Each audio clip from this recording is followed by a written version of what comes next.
నా ఇంటికి వచ్చి ఇంత విలువనిచ్చావు, ఇంతకంటే ఏం కావాలి నాయన నాకు. ఈరోజు మన మధ్య ఎవరైనా ఉన్నారా? అందరి చేత వెలివేయబడి, అందరి చేత గెంటివేయబడి, చులకనగా నిన్ను చూసి భావిస్తున్నారా? అందరి ఇళ్ళకి వెళ్తున్నారు కానీ నీ ఇంటికి రావట్లేదా? అందరితో మాట్లాడుతున్నారు కానీ నీతో మాట్లాడట్లేదా? అందరినీ పిలుస్తున్నారు కానీ నిన్ను పిలవడం లేదా? వెళ్ళవేతకు గురి అవుతున్నావా? అయితే వినో, ఈ లోకంలో ఎందరు నిన్ను వెలివేసినా, ఎందరు నిన్ను గెంటి వేసినా, కన్నవాళ్లే కాదన్నా, కట్టుకున్నవాడే వద్దన్నా, కావాలని కోరుకునేవాడు ఒకడున్నాడు. ఆయన పేరు ప్రభు అయిన యేసుక్రీస్తు.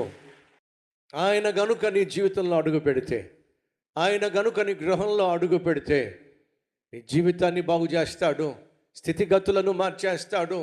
ఎవరైతే నిన్ను చూసి చీకొట్టారో, చేదరించుకున్నారో వాళ్ళే చప్పట్లు కొట్టే విధంగా చేయగలిగిన వాడు నేను ప్రకటిస్తున్న ప్రభు అయిన యేసుక్రీస్తు.